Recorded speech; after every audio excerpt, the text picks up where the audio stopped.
Alhamdulillah. Allahumma salli ala sayyidina Muhammad wa ala ali sayyidina Muhammad. Saya kembali lagi cerita Abi Zar atau Abu Zar radhiyallahu anhu, suka lapar untuk melembutkan hati. Bapak Ibu, ada 4 hal melembut hati, membantu khusyuk, dan juga 4 hal yang mengganggu kekhusyuan kita dan mengkeraskan hati kita.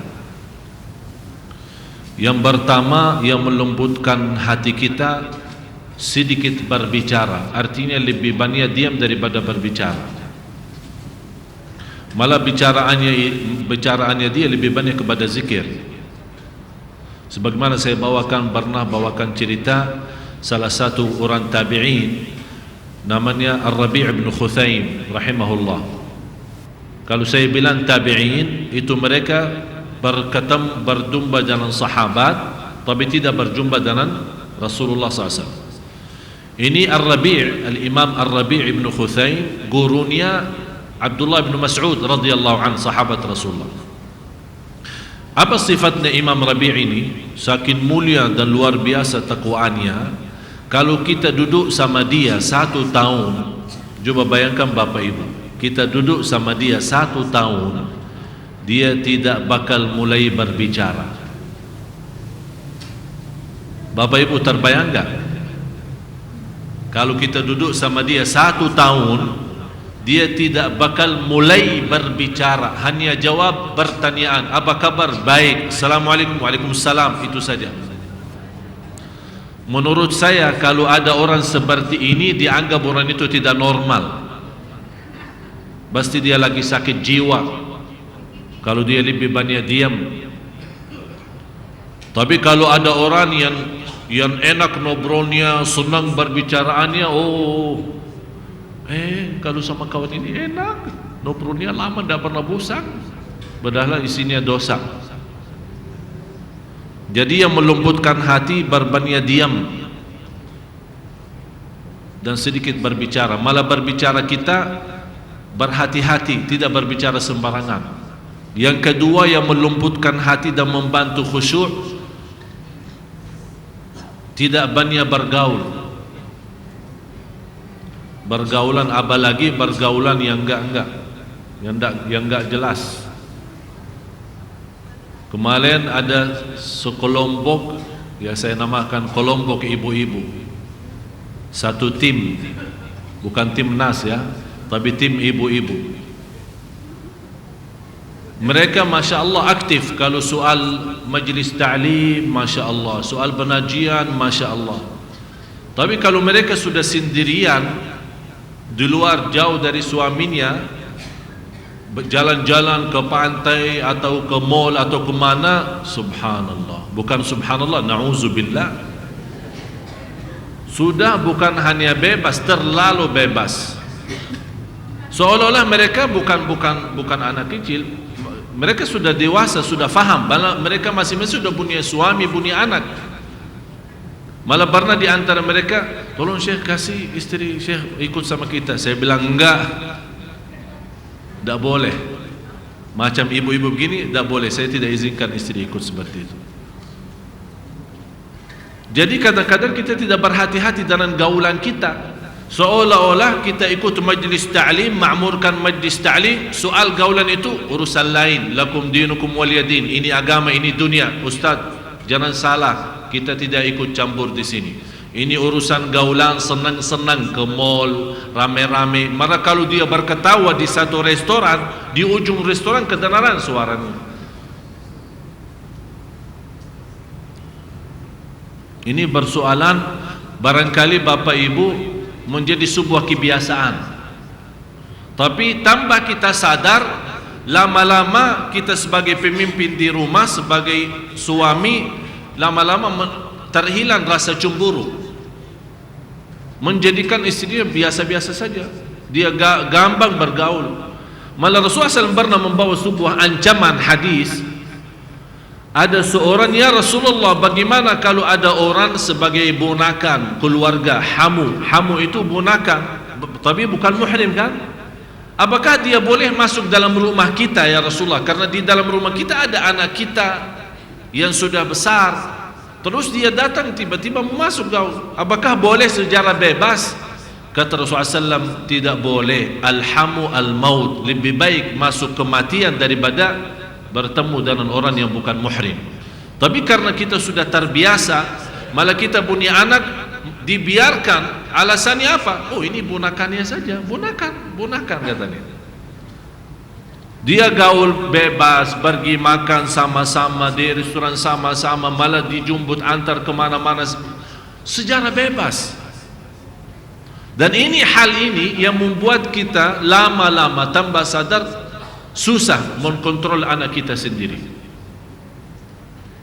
Jadi yang membantu khusyuk dan melembutkan kalbu kita adalah sedikit bergaul.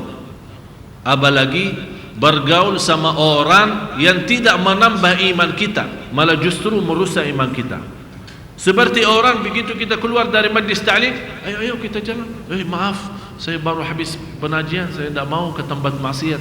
Aduh lah, sudahlah, sebentar aja dong. Astagfirullah. Jadi seolah-olah kemaksiatan itu menjadi sebuah kebiasaan. Akhirnya kita tidak bisa membedakan mana maksiat, mana tidak. Dan ingatlah, keberatan taat, kadang-kadang kalau bertaat kan ada sedikit keberatan kan, agak lemas, tapi kalau kita bermujahadah diri, maksa diri untuk bertaat, kecapian dan keberatan dalam taat itu sebentar, begitu kita dalam proses taat hilang, tapi tetap pahalanya disimpan, diberikan oleh Allah. Tapi lezatnya maksiat saat kita bermaksiat juga. Begitu kita bermaksiat, kehilangan rasa lezat dan syahwat. Malah begitu kita selesai dosa dan maksiat, merasa diri sudah kecil. Begitu selesai maksiat dan dosa. Tapi walaupun kehilangan lezat maksiat kita, tapi dosanya masih tersimpan, masih dicatat oleh Allah. Berhati-hati. Jadi yang pertama membantu khusyuk dan melembutkan hati kita adalah berbanyak diam. Yang kedua adalah sedikit bergaul, atau bergaul sama orang saleh yang kita rasa orang saleh ini akan menambah iman saya, akan menambah ilmu. Yang ketiga, sedikit tidur, apalagi malam hari. Dan sebaik-baik, kata Rasulullah, sebaik-baik salat adalah salat Nabi Daud. Sebaik-baik salat adalah salat Nabi Daud. Bagaimana salat Nabi Daud? Habis Isya dia tidur separuh malam. Misal kalau malam hari 8 jam kurang lebih, ya kita hitungkan 8 jam, dia tidur 4 jam. Kemudian bangun salat malam 2 jam. Kemudian tidur lagi 2 jam yang tersisa. Begitu cara salat Nabi Daud. Dan sebaik-baik puasa Nabi Daud, Bapak Ibu sudah ngerti puasa Nabi Daud. Misal puasa Sabtu, hari Minggu tidak, puasa hari Senin dan seterusnya. Jadi sedikit tidur, yang terakhir adalah sedikit makan. Bapak Ibu kadang-kadang saking enak, saya aja salah kadang-kadang, apalagi kalau saat kita enak makan, ya. Apalagi ibu-ibu yang suka kirimkan ke saya makanan Padang, dan mereka tahu kesukaan saya, dan itu ujian dari Allah. Jadi mohon maaf sekali lagi, jangan kirimin makan lagi, ya. Jadi kadang-kadang saking enak makan, benar Bapak Ibu, saya terus makan sampai sudah nafas tidak mampu bernafas lagi. Saking enaknya, kalau memang saya punya 2 perut, boleh saya isi dua-duanya. Saking enaknya makan. Tapi subhanallah, tanpa kita sadar, tidur kita saja sudah berat. Malah kadang-kadang kita mau berzikir sebelum tidur sudah malas. Sudah terasa malasnya luar biasa. Oleh karena itu, untuk yang membantu khusyuk dan melembutkan kalbu kita adalah sedikit makan. Malah Rasulullah SAW bersabda di hadis yang sahih, makanan sedikit untuk cukup untuk kita bisa lanjut sehari-hari kita. Kalau memang terpaksa mau makan enak, sepertiga makan, sepertiga minum, sepertiga buat nafas. Jangan makan sambil sesak nafas. Ya, harus ada sebagian untuk nafas kita, bisa berjalan, bisa beribadah. Terus yang membuat kita punya hati agak keras, berbanyak bicara, berbanyak tidur, berbanyak makan, dan berbanyak bergaul. Dan sudah saya berikan latihan Bapak Ibu, saya minta kemarin, dah tahu sudah dilaksanakan belum? Saya minta coba setiap mau tidur, coba usahakan duduk sendirian, kesepian, berzikir sambil bertafakkur. Ini sangat bermanfaat, bukan hanya untuk ibadah kita dan iman kita, malah untuk kesehatan kita.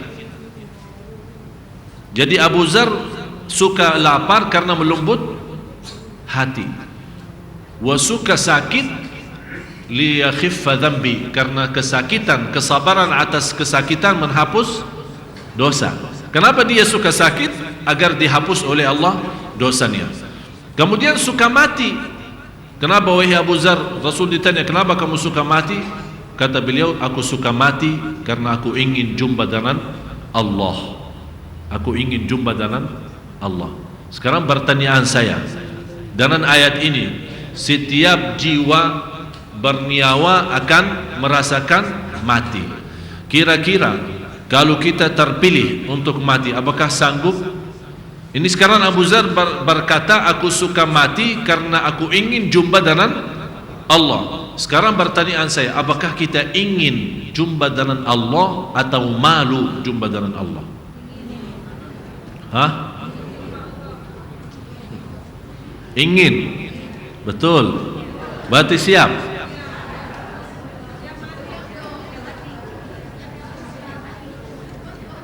Maksud saya kalau kita ingin, bukan inginan yang semacam bahasa Indonesia ya. Kalau kita bilang ingin jumpa dengan Allah, berarti kita standby mati. InsyaAllah lagi ya. Maksudnya siap mati, apa arti siap mati? Kadang-kadang orang salah jawab. Kalau bilang kita siap mati, siap. Memang dia yakin akan mati. Mau tidak mau, siap tidak siap, pasti akan mati. Maksudnya siap mati, berlaku kita, membuat kita tidak malu. Kapan saja datang kematian, alhamdulillah, saya jauh dari dosa dan maksiat, dan Allah Maha tahu apa berlaku saya. Ada satu cerita orang saleh, ada yang bilang Imam Ja'far, ada yang bilang orang saleh lain. Bagaimana kehidupan, respon atau kebiasaan hidupnya di dunia, kenapa bisa bangga dan hidup di dunia? Dia bilang karena 4 hal. Karena ada 4. Tadi saya sudah memberikan 4 hal yang membantu khusyuk dan melembutkan kalbu kan, dan juga 4 hal yang merusakkan khusyuk dan memberatkan kalbu kita atau mengkasarkan kalbu kita. Ini sekarang ada 4 hal yang membuat kita hidup enak di dunia. Artinya kalau ada namanya, sebagaimana kata ulama, ada surga Allah di dunia. Barang siapa yang masuk surga Allah di dunia, pasti masuk surga Allah di akhirat. Hal yang pertama, aku yakin usaha saya tidak bisa dibuat oleh orang lain. Oleh karena itu aku berusaha keras. Faham Bapak Ibu? Usaha saya, berlaku saya, perbuatan saya, amalan saya tidak mungkin dibuat oleh orang lain. Oleh karena itu aku berusaha keras. Misal, cari nafkah. Kira-kira bisa kita wakili orang cari nafkah kita? Kita hanya enak tidur, orang datang membawa rezeki kita setiap hari? Tidak bisa kan? Apalagi kalau kita tidak percaya orang, apalagi kalau orang tidak jujur sama kita. Kita tidak bisa meyakini terhadap dia kalau kita kecuali dengan usaha. Apakah bisa mewakili orang salat? Saya tidak mau salat. Bapak tolong salati ganti saya. Bisa enggak? Berarti kita yakin perbuatan kita tidak boleh atau tidak bisa dibuat oleh orang lain. Berarti kita bekerja keras, berusaha keras. Ini yang pertama. Yang kedua, aku yakin rezeki aku yang ditentukan oleh Allah tidak bisa diambil oleh orang lain. Ini yang membuat kita tenang, membuat kita tenang. Yang ketiga, aku tahu dan yakin Allah Maha tahu semua berlaku saya. Aku yakin dan tahu Allah Maha tahu terhadap semua berlaku saya.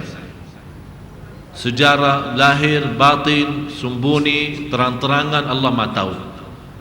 Ini yang membuat kita malu, membuat kita malu. Jumpa Bapak Ibu, terus terang saja, kalau kita sebagai manusia, kalau ada seorang manusia tahu segala keburukan kita, gimana perasaannya? Malu enggak? Apalagi kalau kita punya masalah di rumah tangga kita, kemudian ada orang lain tahu. Begitu kita ketemu, dia malah dia yang kasih tahu. Pasti malu kan? Ini sama manusia aja sudah malu, apalagi sama Allah. Tak mungkin manusia bisa tahu terang-terangannya, jelas-jelasannya, tapi yang diam-diam, sembunyi-sembunyi bisikan kalbu kita yang ada dalam fikiran kita, hal-hal waktu kita kecil, waktu kita di sini, waktu kita di kampung, waktu kita di rumah, waktu di luar rumah, Allah segala sesuatu Allah Maha tahu.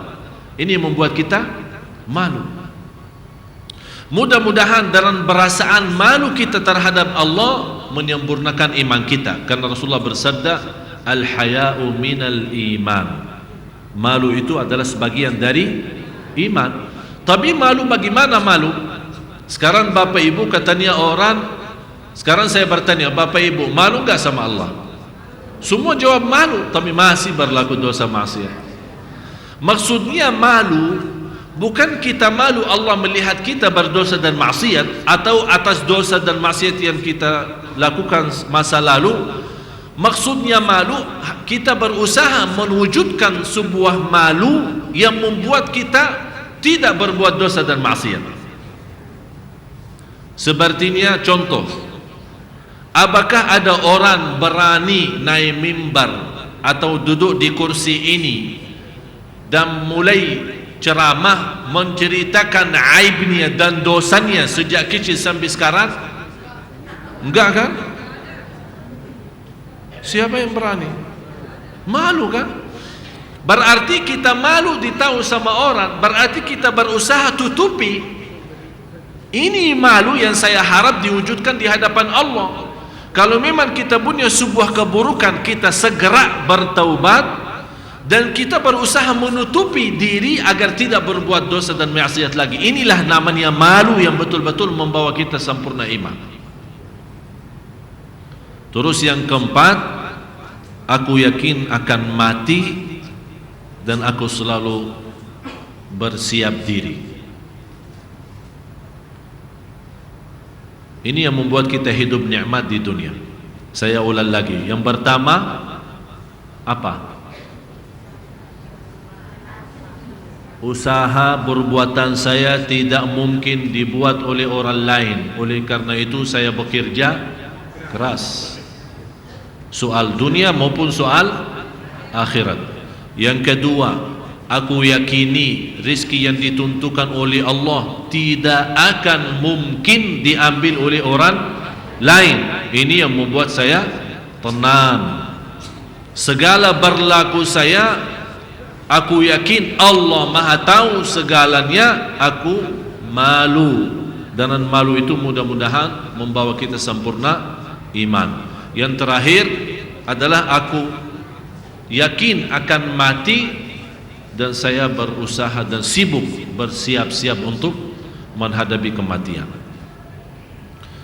Apa itu kabar gembira? Bagi kita kalau ada kabar gembira di dunia, membuat kita bangga dan senang, betul? Suami istri yang sudah lama nikah belum punya anak, Allah subhanahu wa ta'ala mengkaruniai mereka anak, tiba-tiba istrinya hamil. Bagaimana berita bagi dia? Luar biasa. Ada orang yang sudah lama menikah dan istrinya hamil, begitu dia bangga terhadap kehamilan istrinya, terus tiba-tiba melahirkan anak dalam keadaan cacat. Kira-kira ini sekarang ada dua berita: bangga karena hamil, terus tidak lama lagi sedih karena anaknya lagi cacat. Berarti sebenarnya menurut saya segala kebaikan, segala berita baik, pasti ada berita yang menghanguskan, yang mengganggu berita baik itu. Dan sebaliknya, kalau ada berita buruk, pasti ada satu saat akan Allah dengan berita baik yang akan datang menghanguskan dan mengangkat berita buruk. Berarti berita yang sebenarnya baik adalah ayat ini. Sebagaimana firman Allah di selanjutnya, pada hari kiamat. Mana ibu yang baca tadi? Hah?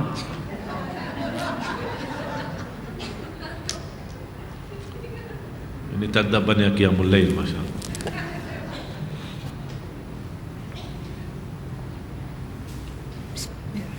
Bismillahirrahmanirrahim. Tiap-tiap yang berjiwa akan merasakan mati, dan sesungguhnya pada hari kiamat sajalah disempurnakan pahalamu. Stop sini. Pada hari kiamat akan disempurnakan pahalamu. Sesuai dengan ayat ini, saya harap Bapak Ibu di ayat surah 21 ayat 47. Saya harap untuk malam ini khususnya jadikan bahan pelajaran untuk kita sendiri, bahan berfikir, bahan untuk menhayati, untuk mensadarkan diri. Bisa 21:47. Coba baca. Bismillahirrahmanirrahim.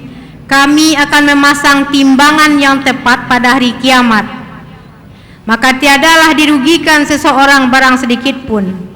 Dan jika amalan itu hanya seberat biji sawi pun, pasti kami mendatangkan pahalanya. Dan cukuplah kami sebagai pembuat perhitungan. Ini ayat ini tidak beda jauh dengan faman ya'mal mithqala dzarratin khairan wa man ya'mal mithqala dzarratin syarran. Bapak Ibu, saya mau bertanya sejujurnya, kapan saatnya kita sadar? Kapan saatnya kita kembali? Kapan saatnya kita benar-benar bertaubat? Kapan saatnya kalau kita salat malam betul-betul terasa keindahan luar biasa? Kapan saatnya kalau kita keluar dari masjid, begitu mengambil pelajaran ilmu, kita membawa iman sempurna yang memimpin kita sampai menuju ke rumah, dan besoknya malah kehidupan kita lebih indah dan lebih bagus, lebih teratur. Kapan saatnya kita betul-betul memiliki rumah tangga sakinah mawaddah rahmah? Kapan saatnya kita memiliki keturunan anak salih salihah?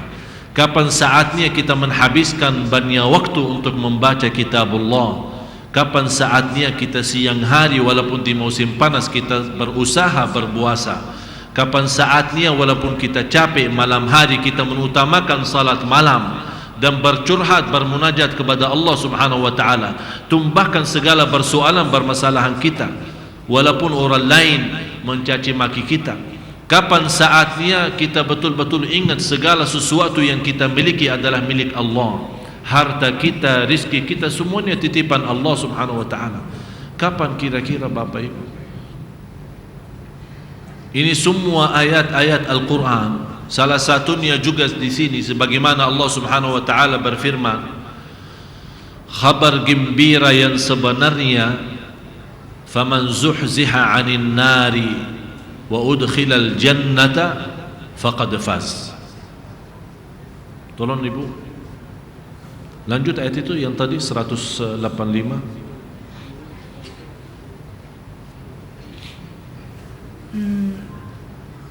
Barang siapa dijauhkan dari neraka dan dimasukkan ke dalam surga, maka sungguh ia telah beruntung. Kehidupan dunia itu tidak lain hanyalah kesenangan yang memperdayakan. Ya ghafilan 'anil 'amal wa gharrahu tulul amal, al-maut ya'ti baghtatan wal qabru sunduqul 'amal. Wahai orang, tolong Bapak Ibu tuliskan. Wahai orang yang lalai dari kematian. Wahai orang, wahai diriku yang lalai, boleh istilahnya, wahai diriku yang lalai dari kematian. Wahai diriku yang lalai dari amal salih. Wahai ya? Udah salah, jangan susah. Maklumlah Ustaz impor.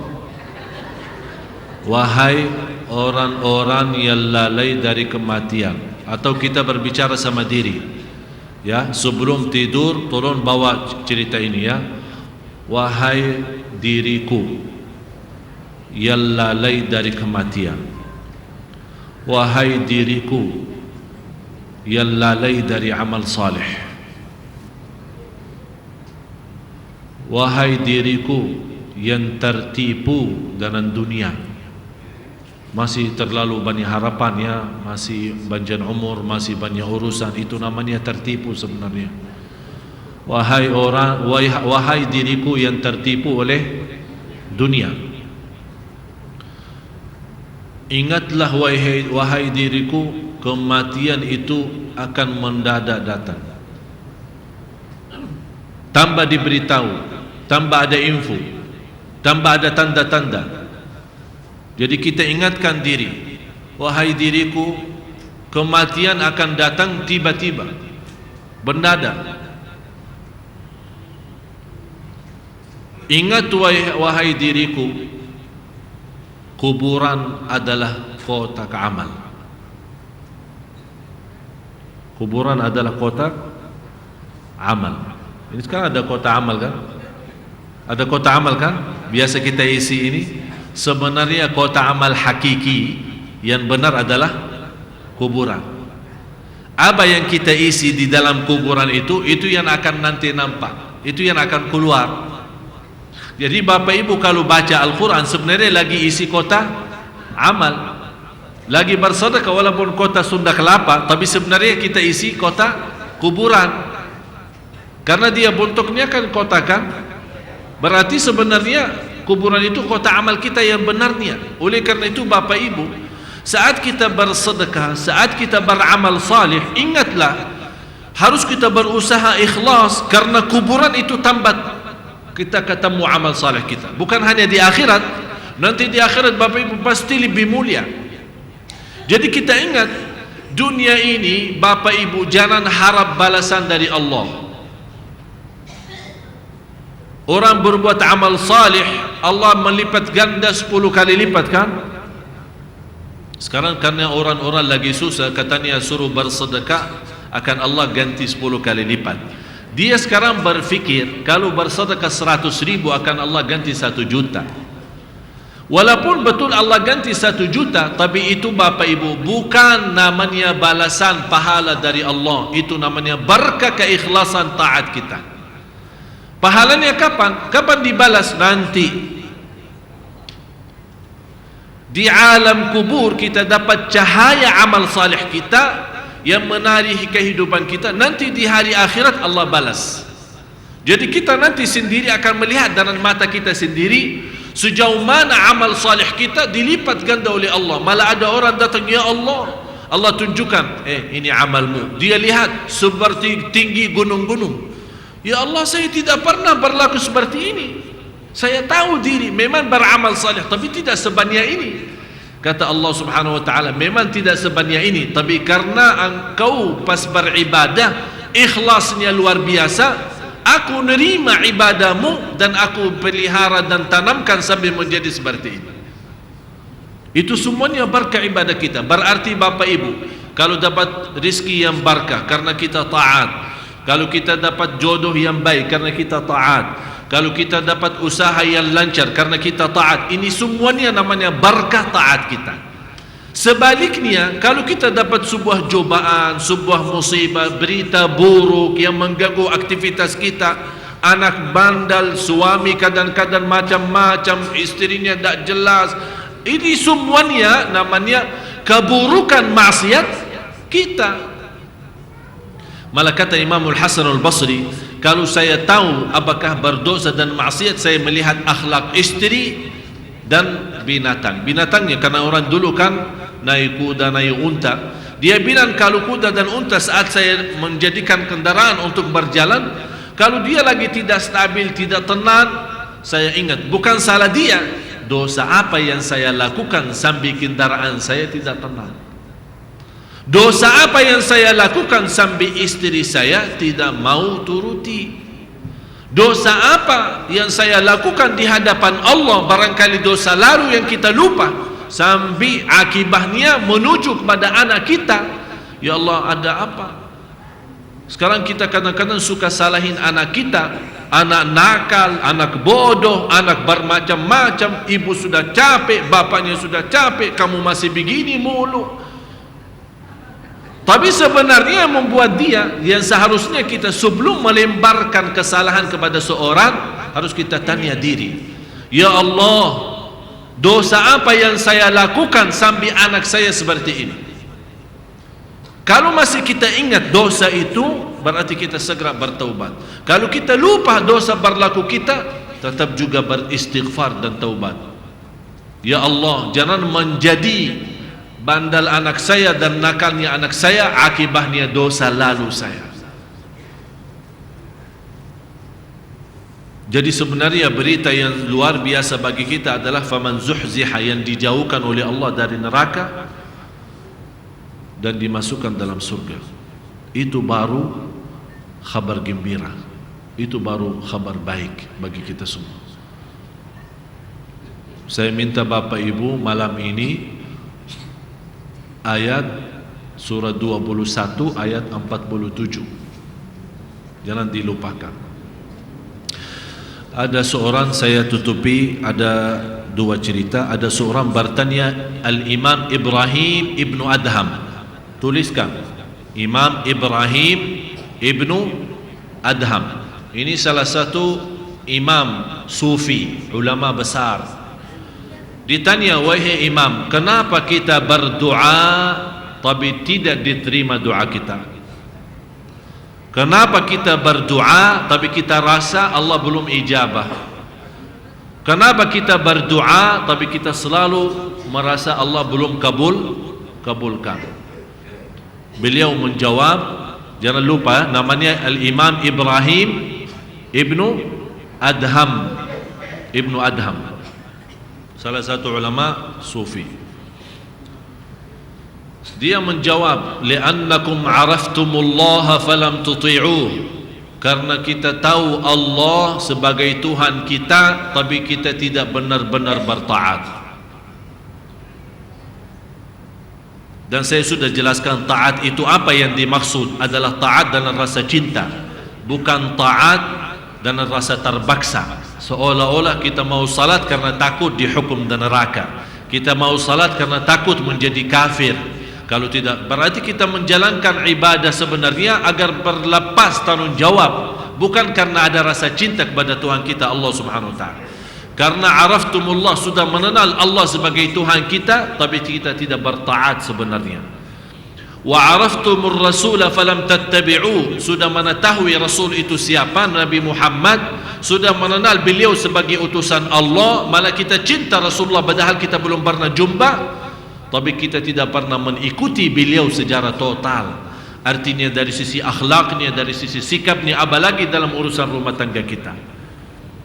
Wa araftumus syaitana falam tattakhiduhu aduwa, dan sudah mengetahui syaitan sebagai musuh tapi kita tidak menjadikan sebagai musuh, malah kita menjadikan sebagai teman. Kita selalu ikutin dia. Wa araftumul qur'ana, mengetahui Quran tapi kita lalai dari Quran. Artinya kita tahu Quran itu untuk meneman dalam kehidupan kita, memimpin kita untuk keselamatan dunia akhirat, tapi kita tidak menghargai Quran. Hanya kita baca Al-Quran saat kita lagi butuh, saat perlu. Seolah-olah kita baca mengharap berkahnya sajalah gitu. Wa araftumul mauta falam tasta'iddu lah. Sudah tahu akan mati tapi belum mau bersiap. Seolah-olah kita lalai, seolah-olah mati ini belum sekarang. Bapak Ibu, saya setiap hari yakin kalau saya bangun, ya Allah, saya yakin belum bisa tidur lagi karena sudah tidur di alam lain. Saya termasuk jarang jumpa istri, ini baru sama saya. Tapi setiap saya ketemu, pasti saya bahas sama dia kematian. Habis saya bahas kematian, saya tidur. Enak, dia tidak bisa tidur karena enak mati. Sampai saya melihat, kasihan dia, rasa sudah tidak enak. Dia bilang sudah jarang ketemu, begitu ketemu malah ingat mati mulu. Memang sebenarnya ini sebuah, kalau kita ingat mati terus, sungguh Bapak Ibu, kita tidak enak, tidak bisa nikmat hidup. Oleh karena itu rahmat dari Allah membuat kita kadang-kadang lupa mati, agak sedikit lupa agar bisa beraktivitas. Tapi kalau 24 jam ingat mati, mana bisa nikmat enak, mana bisa nikmat makan, mana bisa beraktivitas. Setiap kemana-mana mati. Berat. Terus wa araftumul jannah falam tatlubuha, sudah tahu surga tapi kita tidak mengharapkan sebenarnya surga itu. Dan wa araftumun nar, sudah tahu neraka jahanam tapi kita tidak ada rasa takut. Ini yang membuat doa kita ditolak. Sudah dikasih tahu habis waktu, tapi saya bilang satu cerita lah, satu cerita. Tidak apa-apa kita langgar aturan sunnah kelapa. Lanjut ya. Lanjutkan.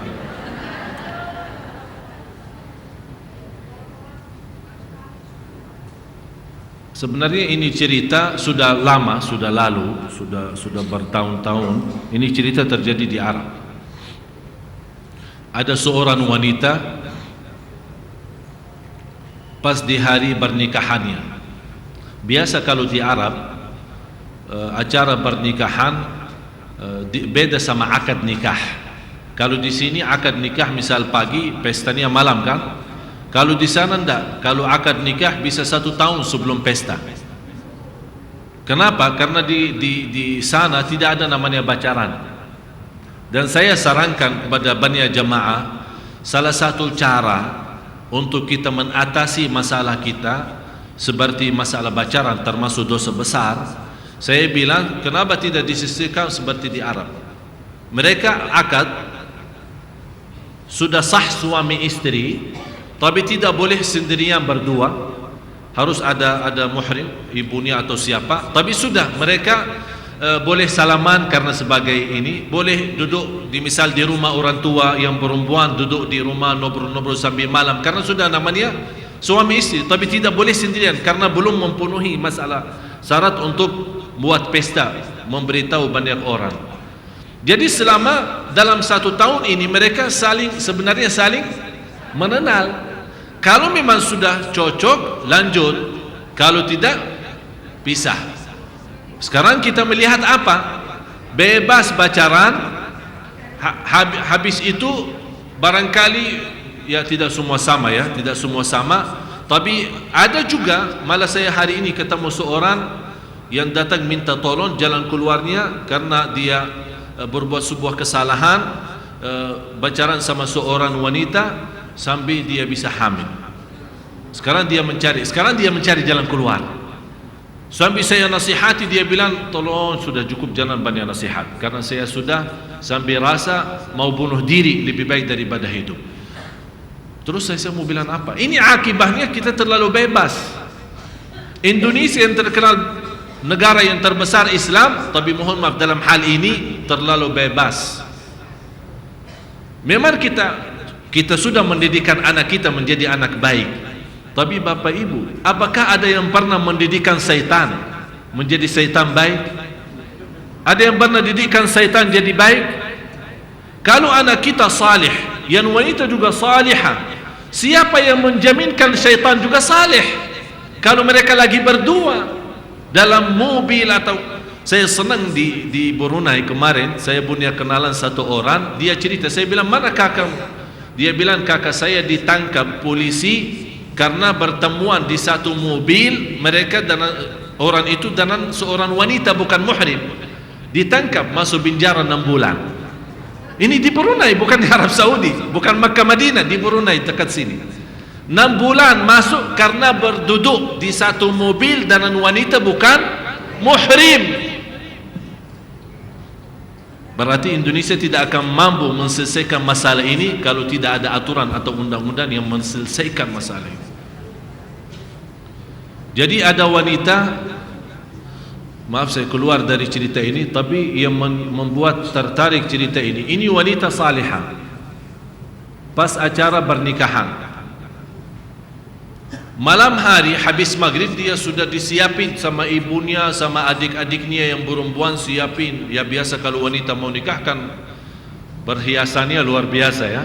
Sampai kita tak tahu ini wanita yang asli atau yang palsu. Saking banyak make upnya, banyak hiasannya. Tapi subhanallah wanita ini begitu sudah selesai persiapan, dia dengar azan Isya. Dia minta sama ibunya, Bu, saya mau salat Isya dulu. Terus kata ibunya, ya silahkan, tapi sepertinya wudhu saya maghrib tadi sudah batal, saya mau wudhu. Jangan, nanti kalau wudhu rusak semua. Kan make upnya kan banyak kan, apalagi sudah capek dari mungkin maghrib atau jam berapa lah. Kata ibunya jangan. Anaknya tetap mau wudhu dan salat Isya. Kata ibunya begini, kan saya ibumu kan, dan kata Allah bertaatlah kepada ibumu, jangan macam-macam. Ini tamu-tamu sudah nunggu lama di bawah, tidak perlu, jangan salat, jangan wudu dan jangan salat. Maaf ibu, memang saya harus taat kepada ibu, tapi dalam hal taat kepada Allah. Kalau ada maksiat tidak ada taat. Pokoknya mundar mandir balik bola sambil keras-keras sama ibunya malah bertanya, kalau kamu tidak mau turutin saya dan tetap kamu mau wudu dan kemudian salat, saya tidak akan ridha terhadapmu sampai hari kiamat. Kata anaknya, maaf ibu, saya tetap mengutamakan ridha Allah. Kata ibu, terus nanti tamunya bilang apa? Kok habis karena air kan sudah rusak semua, bagaimana nanti di hadapan tamu? Terus kenapa ibu kalau tamu-tamu kan tidak nampak cantiknya? Ibu apakah berharap saya cantik di hadapan mata orang tapi di hadapan mata Allah tidak? Akhirnya tetap anak itu menjalankan apa yang dia mau. Kemudian dia ambil air wudu, kemudian salat, ditunggu sama ibunya. Kemudian dalam keadaan sujud kok lama. Datang ibunya, gerakan dia dalam keadaan sujud, ternyata meninggal dunia. Di hari pernikahan dia, tetap dia mengutamakan salat, kemudian meninggal dunia. Itu bapak ibu, kalau ada orang menghargai ibadah, menghargai Allah, wallahi terjamin husnul khatimah. Sekarang kita lihat acara pesta kita, ya, maaf di Masjid Sunda Kelapa lagi. Dia namanya di atas masjid jamaah rame-rame salat, tapi di bawah pesta, di bawah acara, malah musik, lagu-lagu. Untuk apa? Untuk ada penghasilan dan masukan untuk Sunda Kelapa. Kalau menuju kehasilan dan masukan untuk Sunda Kelapa tapi menjadi maksiat kepada Allah, lebih baik tak usah buat pesta di sini. Jadi kan lebih acara yang lebih bermanfaat. Kenapa tidak memiliki aturan yang lebih bagus? Artinya kalau di bawah mau buat, silahkan buat pesta, tapi mohon maaf kalau waktu salat, maaf, kita lagi banyak jamaah yang mau salat, jangan terganggu. Malah kita membantu mereka agar mengamankan acara mereka lebih lanjut dan lebih lancar. Dan kita sebagian ditugaskan pada mengurus jamaah masjid untuk salat biar lebih aman dan lancar, malah kita urus mereka bermaksiat dan berdosa. Semuanya untuk apa? Untuk penghasilan. Maaf saya berbicara jujur karena hal ini mengganggu, bukan hanya mengganggu aktivitas orang yang salat, tapi sebenarnya mengganggu ridha Allah. Itu yang lebih utama. Bagaimana cara yang baik? Saya yakin semua pengurus Masjid Sunda Kelapa InsyaAllah mencari yang terbaik. Dan kalau ada kekurangan, harus Bapak Ibu maklum, kita semua kan manusia, tidak ada sempurna, tapi saling bersatu InsyaAllah akan menuju kepada kesempurnaan. Dan saya harap Masjid Agung Sunda Kelapa menjadi salah satu masjid yang menyinari kehidupan orang Jakarta, menjadi bersinar, menjadi mulia, menjadi berkah, dan segala aktivitas yang diterima oleh Allah Subhanahu wa ta'ala. Hadis Rasulullah dalam cerita tadi, Rasulullah bersabda, Inna Allah idha habba abdan ista'malah. Qalu wa kaifa yasta'milu ya Rasulullah? Qalu yuwaffiqhu fi amali khairin thumma yaqbidu alaih. Kata Rasulullah SAW, Allah kalau mencintai seorang hamba, diberikan taufik. Coba bayangkan Bapak Ibu, mudah-mudahan semua yang hadir dapat taufik dari Allah.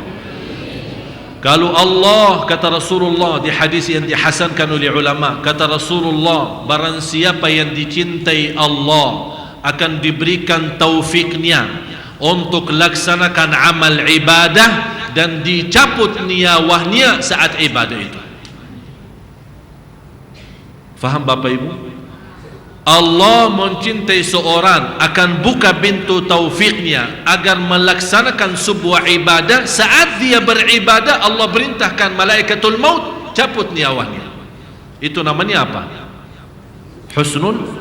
Berarti Bapak Ibu menuju ke husnul khatimah harus Allah cintai kita. Bagaimana kalau Allah mau mencintai kita, beraktivitas kita memalukan? Ini yang harus kita hati-hati. Marilah kita sama-sama berdoa. Mudah-mudahan dalam doa kita sama-sama di malam Jumat ini, dan keikhlasan, kekhusyuan Bapak Ibu, mudah-mudahan kita bisa mendapatkan taufiknya Allah untuk mengakhiri hayat kita dalam keadaan ibadah. Bismillahirrahmanirrahim. Alhamdulillahi Rabbil Alamin. Allahumma salli ala Sayyidina Muhammad wa ala ali Sayyidina Muhammad. Ya Allah, ya Tuhan kami, ini semua jamaah hadir malam ini, malam Jumat, dengan penuh harapan dan hajatnya, hajat dunia maupun hajat akhir. Ada ibu-ibu, bapa-bapa yang datang jauh dari langkah-langkahnya, menghadapi kemacetan, menghadapi kesusahan dan kesulitan, tapi berusaha keras untuk berduduk di tempat ini, berduduk di majlis ilmu, di kebun surga. Ya Allah, untuk semua Bapak Ibu, setiap langkah-langkahnya dinaikkan darajatnya oleh Allah Subhanahu wa ta'ala. Dan langkah-langkah Bapak Ibu yang datang kemari ke majlis ilmu malam ini diselamatkan ya Allah dunia akhirat. Ya Allah, dalam langkah Bapak Ibu jadikan syafaatnya untuk Bapak Ibu ya Allah. Dalam langkah-langkahnya ya Allah menghilangkan dan menhanuskan segala kesusahan dan kesulitan. Ya Allah, di antara kami yang hadir malam ini yang sakit, ya Allah sembuhkan. Ya Allah sembuhkan, ya Allah sembuhkan dan sihatkan lahir dan batin. Ya Allah, di antara kami yang hadir malam ini barangkali membawa dosa dan maksiat, ya Allah aku mohon dalam nama-Mu yang agung dan mulia, dalam berkahnya malam Jumat ini, ampunilah dosa mereka ya Allah. Ya Allah aku mohon ya Allah dalam nama-Mu yang agung dan mulia, tidak ada yang keluar dari masjid ini sampai terhapus segala dosanya, dosa kecil maupun besar, dosa sembunyi maupun terang-terangan, dosa lahir, dosa batin. Ya Allah sucikan Bapak Ibu ya Allah, bersihkan hatinya, sucikan jiwanya, sempurnakan amal ibadahnya. Ya Allah terimalah segala amal ibadahnya ya Rabbal Alamin. Ya Allah ya Arhamar Rahimin, ya Tuhan kami yakin dan malu menghadapi-Mu ya Allah atas berlaku kami belum mampu menyempurnakan hak-Mu ya Allah, kami belum mampu mensyukuri segala nikmat-Mu ya Allah. Ya Allah jangan Engkau menghukumkan kami terhadap atas dosa dan kesalahan kami. Ya Allah Engkau maha mengampun dan maha menerima taubat. Ya Allah Engkau maha mendengar dan maha melihat. Ya Allah kami sebagai manusia menghadapi banyak fitnah dan banyak godaan, fitnah dunia, hawa nafsu dan syaitan. Ya Allah, kami mohon, Ya Allah, kuatkanlah kami lahir dan batin agar kami bisa istiqamah atas salat malam, istiqamah atas majlis ta'lim, istiqamah atas beramal salih sampai akhir hayat. Ya Allah, bukalah pintu taufik bagi kami, Ya Allah. Dengan taufikmu, Ya Allah, kami mendapatkan husnul khatimah. Dengan cintamu, Ya Allah, terhadap kami mendapatkan kami husnul khatimah. Ya Allah, kami mohon, Ya Hayyu Ya Qayyum Ya Dzal Jalal wal Ikram, ampunilah orang tua kami, rahmati dan sayangi orang tua kami, ampunilah keluarga kami, Ya Allah. Berilah kepada kami semua rumah tangga sakinah, mawaddah, rahmah, keturunan anak salih-salih. Ya Allah, bukalah hati suami kami, Ya Allah. Lembutkan hatinya, kembalikan, Ya Allah, suami kami kepada jalan-Mu, Ya Allah. Kembalikanlah suami kami, Ya Allah, dalam ibadah kepada-Mu, Ya Allah. Kembalikanlah suami kami, Ya Allah, untuk tetap beristiqamah dan bertakwa, Ya Allah. Ya Allah, hidayahkan istri-istri kami, Ya Allah. Jadikan istri kami mulia lahir dan batin, agar menjadi istri salihah yang membawa keluarga dan suaminya selamat bahagia dunia akhirat, Ya Rabbal Alamin. Ya Allah, Ya Arhamar Rahimin, walaupun kami belum pantas diterima doanya, walaupun kami belum pantas dilihat hajatnya karena masih berlaku maksiat dan dosa, tapi Ya Allah, kami tidak memiliki Tuhan selain Engkau, Ya Allah. Kami tidak punya Allah selain Engkau, Ya Allah. Ya Allah, aku mohon, muliakan air mata Bapa Ibu di malam ini, Ya Allah. Menjadikan air mata yang menyelamatkan dari neraka Jahannam.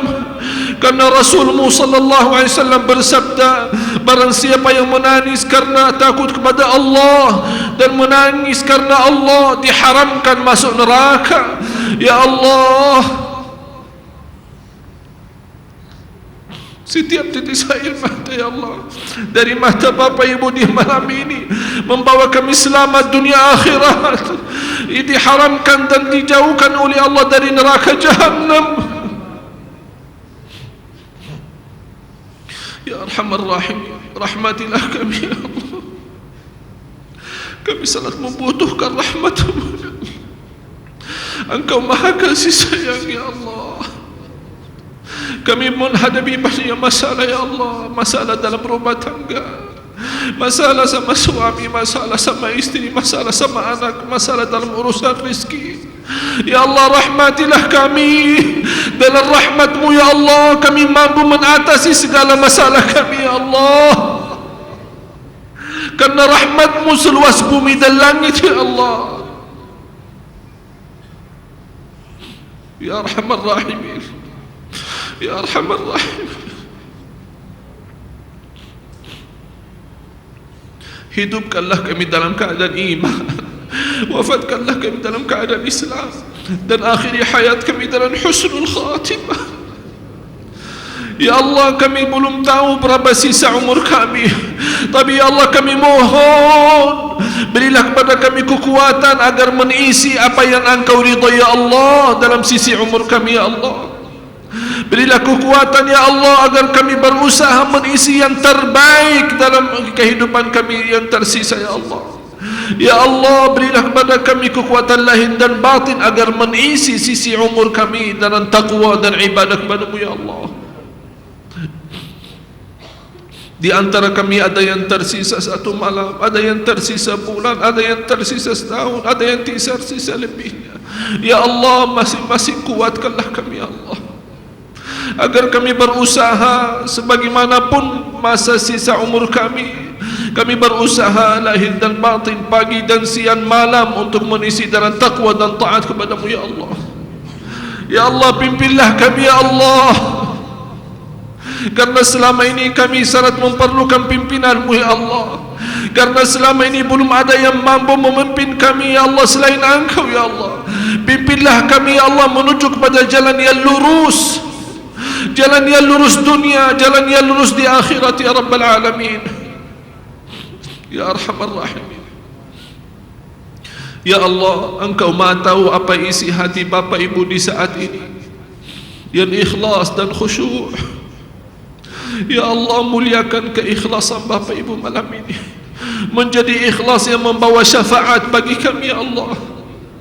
Ya Allah, Engkau Maha tahu apa isi hati kami, ya Allah. Ya Allah, maupun isi yang baik, ya Allah muliakan kebaikannya, maupun isinya buruk, ya Allah ampunilah keburukannya. Ya Arhamar Rahimin. Ya Allah, jangan Engkau menhukumkan kami atas dosa dan salah kami. Kalau Engkau menhukumkan kami, pasti kami akan celaka. Ya Allah, kami akui kezaliman kami akui dosa dan maksiat kami akui kebodohan dan kekurangan kami, dan kami akui banyak nikmat-Mu ya Allah terhadap kami, walaupun kami belum mampu mensyukurinya. Setiap hari dan setiap saat Engkau menurunkan nikmat-Mu terhadap kami, tapi kami selalu membalas kejahatan dan keburukan. Tapi Engkau masih memanggil kami hamba-Ku. Engkau masih mau memanggil kami hamba-Ku. Memang ya Allah kami hamba-Mu. Ya Allah, memang kami hamba-Mu. Ya Allah, jadikanlah kami semua dalam golongan hamba-Mu yang terbahagia. Ya Rahman. Fadkhuli fi ibadi wadkhuli jannati. Fadkhuli fi ibadi, masuklah dalam golonganku, hambaku, dan masuklah dalam surgaku ya Allah. Jadikan kami semua sama mereka di surga. Ya Allah, bagaimana Engkau berikan kemudahan sama-sama berkumpul di masjid yang agung dan mulia ini. Ya Allah, berilah kepada semua yang hadir Bapak Ibu kemuliaan, jumpa lagi di surga-Mu ya Allah, bersama orang tua kami, bersama Nabi Muhammad sallallahu alaihi wasallam. Rabbana taqabbal Rabbana taqabbal minna innaka antas samiul alim wa tub alaina innaka antat tawwabur rahim. ربنا آتنا في الدنيا حسنة وفي الآخرة حسنة وقنا عذاب النار وقنا عذاب النار وقنا عذاب النار. وصلى الله وسلم وبارك على سيدنا محمد وعلى آله وصحبه وسلم. سبحان ربك رب العزة عما يصفون وسلام على المرسلين والحمد لله رب العالمين. تقبل الله منكم منا ومنكم. تقبل يا كريم.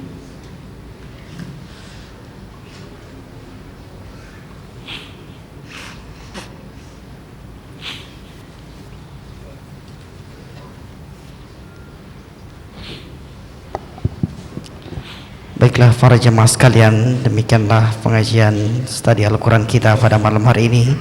Semoga apa yang telah disampaikan dan ditutup dengan doa menjadi keberkahan, serta doa kita semua dijabah oleh Allah Subhanahu wa taala. Amin amin rabbal alamin. Mari sama-sama kita tutup majelis kita dengan membaca alhamdulillah. Alhamdulillahirabbil alamin. Wassalamualaikum warahmatullahi wabarakatuh.